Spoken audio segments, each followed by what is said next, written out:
рақобати дастаҳои барселона ва реал мадридро мухлисону ҳаводорони ин ду бошгоҳи абарқудрати сайёра тариқи экрани калон дар қаҳвахонаи варзишии Истиқлол тамошо карданд. Ин имкониятро муассисаи давлатии телевизиони варзиш дар якҷоягӣ бо Ла Лига ташкил намуд. Дар қаҳвахонаи варзишии Истиқлол мухлисони ин ду абардастаи футболи Аврупо пироҳанҳои дастаи дӯстдоштаи худро ба бар намуда ҷонибдории дастаашон мекарданд. Ҳамчунин пеш аз оғози бозӣ тамоми мухлисон имкон пайдо карданд то бо ҷоми Ла Лига аксҳои хотиравӣ бигиранд.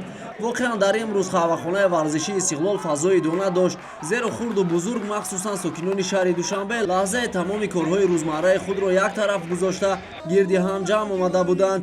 ҳамчунин пас аз анҷоми пайти аввали дидор аз ҷониби Ла Лига барои ҳозирин бозиҳои гуногун ташкил карда шуд, ки ғолибони ҳар як давр бо тӯб ва пироҳанҳои расмии дастаҳои Барселона ва Реал қадрдонӣ гардиданд. Новобаста аз натиҷаи рақобати дастаҳо мухлисони ҳар ду тим бо хотираҳои зиёде толоро тар карданд. ҳамчунин чанд рӯз қабл аз Эл Классико муассисаи давлатии телевизиони варзиш дар якҷоягӣ бо Ла Лигаи Испания дар назди кохи Наврӯз ҷом рамзу нишонҳои расмии Ла Лигаро насб кард, то мухлисону ҳаводорони ин лига дар кишвари мо низ тавонанд аз наздикӣ ин ҷомро бинанд ва бо он аксҳои хотиравӣ бигиранд.